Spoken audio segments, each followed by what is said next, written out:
Olá, pessoal, estamos aqui de volta, dando sequência ao nosso treinamento sobre o sistema layout. Nesse encontro, nós vamos falar sobre a terceira fase do processo de auditoria, que é a fase de escopo da auditoria. E eu queria antes fazer um esclarecimento. A palavra escopo da auditoria, ela tem um sentido um pouco mais abrangente do que o que está registrado nesta fase, ok? Aqui a gente vai basicamente registrar as nossas amostras, né, os universos e as amostras que estão sendo testados. Isso é parte, né, da questão do escopo, é uma documentação do escopo, mas na verdade o escopo ele foi definido lá na fase de análise preliminar. A gente viu quando a gente faz a identificação e avaliação dos riscos inerentes, e aqueles riscos de maior relevância são selecionados para a análise, ok? E nesse momento a gente define de alguma forma, talvez de uma forma um pouco mais preliminar, a questão, o escopo que será testado durante o trabalho. E aí, na matriz de planejamento, a gente faz essa delimitação um pouco maior, por meio das questões e subquestões de auditoria, e agora nós vamos registrar de uma forma um pouco mais prática, operacional, essas amostras ou esses universos aonde esses testes serão aplicados, ok? O objetivo dessa fase, que é bastante simples no sistema layout, por isso a gente vai ter, né, essa aula e a próxima, que vai ser a prática, vão ser bastante rápidas, que a gente tem um registro estruturado, então, desses objetos, dessas universos aonde a gente está aplicando os nossos testes, e também a materialidade, tanto do universo quanto da amostra utilizada. Isso serve como indicador gerencial, algumas informações, né, que podem ser requeridas ou necessárias para a auditoria, e também a gente tem aqui a documentação do nosso plano amostral, ou da nossa amostra, né, das informações que nós utilizamos para realizar a amostra de auditoria. E eu gosto muito de chamar a atenção aqui para essa questão do registro da amostra, porque é um fato importante. Primeiro, porque no processo sistemático e disciplinado da auditoria, isso é uma exigência. A gente tem exigências de normas, inclusive, relacionadas ao que deve ser documentado, alguma coisa nesse sentido, mas esse é um fato importante não só para a atividade, a unidade de auditoria interna, mas também para o próprio auditor. Ok? No sentido de que em qualquer momento futuro que ele possa ser questionado acerca da sua objetividade, da sua isenção, da ausência de conflitos de interesse, ele vai mostrar, né, o universo que ele utilizou, a amostra que ele realizou, que ele separou, e os critérios de seleção dessa amostra. Então, algumas normas, e a gente tem algumas normas do IA que tratam disso. Então, elas falam que essa documentação de amostra, ela precisa demonstrar qual foi o universo testado, ou seja, qual é toda a população sobre a qual eu estou aplicando o teste. E muitas vezes a gente tem exames que são feitos sobre o censo, né, sobre toda a população, e nesse caso é toda a população e ponto final.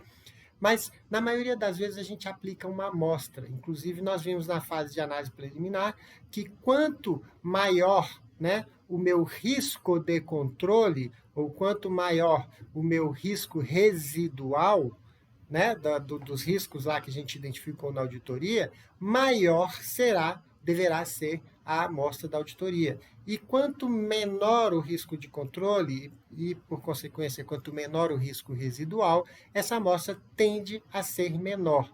Por isso é importante que essas informações estejam linkadas, elas estejam correlacionadas, elas façam sentido, né? Elas tenham uma relação entre elas, e que essas informações sejam devidamente documentadas, inclusive os critérios de seleção e a representatividade. Por quê? Porque imagina em um momento futuro onde o auditor é questionado, por que você escolheu o item A e não escolheu o item B? Aí o auditor vai chegar aqui na sua documentação de auditoria e vai mostrar porque o item A entrou por esse critério que foi utilizado, o item B não entrou. Então, isso é muito importante, né, para assegurar essa lisura, para demonstrar, né, esse zelo profissional, essa atuação ética do auditor e da unidade de auditoria. Da mesma forma, a representatividade. Quanto representa a minha amostra em relação ao todo? Isso tem muito a ver com algumas informações e conclusões que a gente vai ter ao longo do trabalho.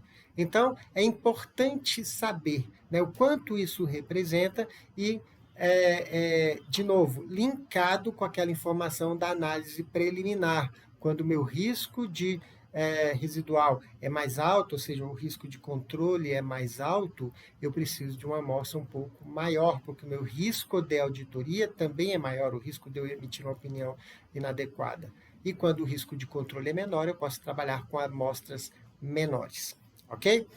Lembrando também que em muitas situações, ou em algumas situações, nós utilizamos amostras estatísticas probabilísticas, ou seja, que seguem toda uma técnica de estatística, toda uma regulamentação de estatística aplicada, e nesses casos, obviamente, essa documentação será ligeiramente diferente, né? Ali a gente vai constar o nosso universo, a gente vai ter algumas estatísticas descritivas daquele universo, e principalmente as técnicas utilizadas para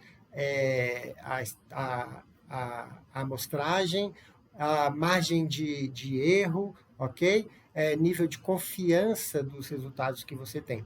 Então, são esses dois casos, basicamente, que a gente vai utilizar no dia a dia da nossa auditoria, mas para deixar de novo aqui de uma forma mais simples, até porque a outra, a amostra estatística, ela precisa de um conhecimento bastante especializado, e aí talvez não seja o meu caso, e talvez nem o caso de vocês que estão assistindo essa aula, então a gente vai se limitar aqui às amostras não estatísticas, não probabilísticas, e mostrando esses requisitos básicos que devem ter. E para isso, lá no nosso sistema, a gente tem, então, um modelo de arquivo, né, de Excel similar ao que está sendo apresentado aqui nessa tela. Então, a gente tem esse primeiro lado aqui da planilha são as informações do seu universo, né? A ideia é que você tenha aqui todo o seu universo documentado, ok?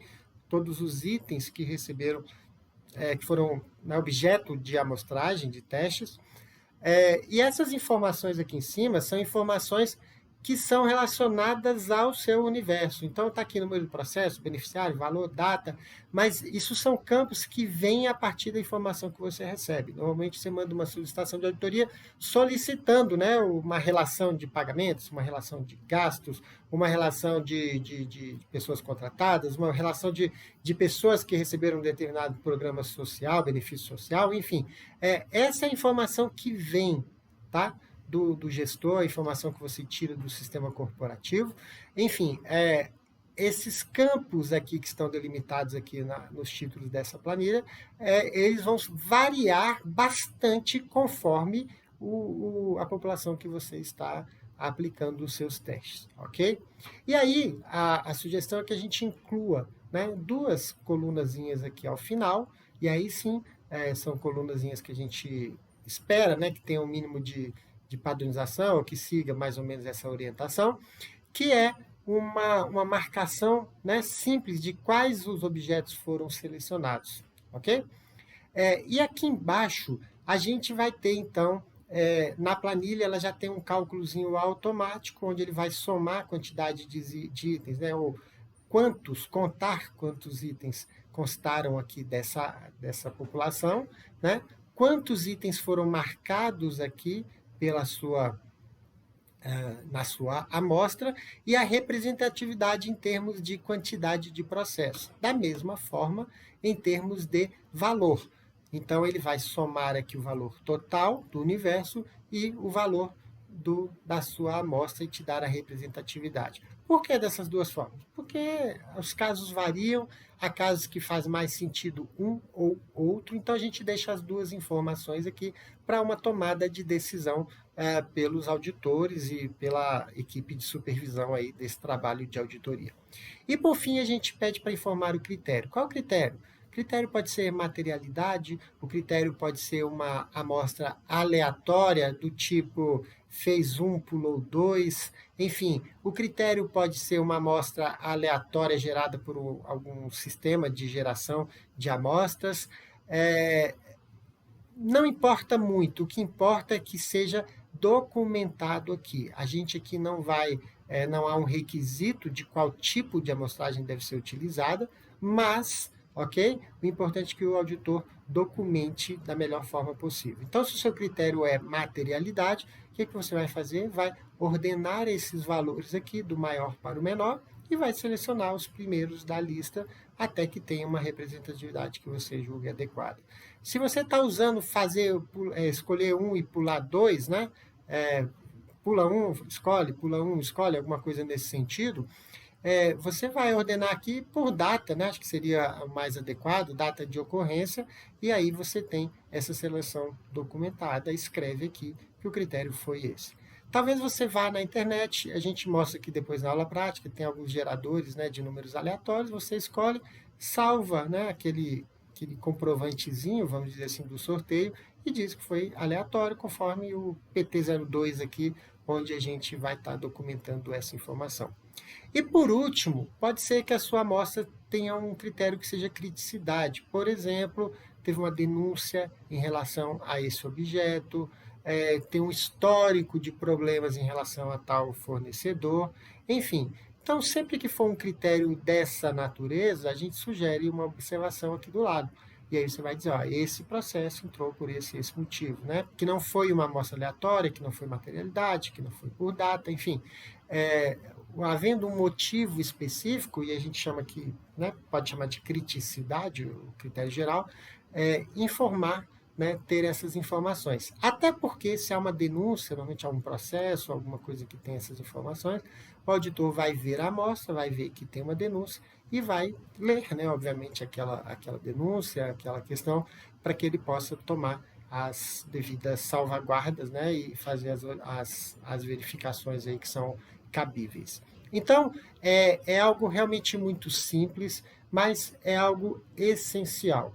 É algo bastante importante que a gente documente essas amostras, como elas foram realizadas, né? A partir do quê? E uma informação importante para supervisão, no sentido que determinadas opiniões que estão sendo dadas ali no relatório, determinadas conclusões, elas estão se baseando em uma representatividade. A gente precisa observar isso e verificar se ela é minimamente adequada a esses requisitos. Ok? Então era isso, como eu falei, bastante simples, e agora a gente vai ver como isso é operacionalizado no sistema de auditoria. Um abraço e até a próxima.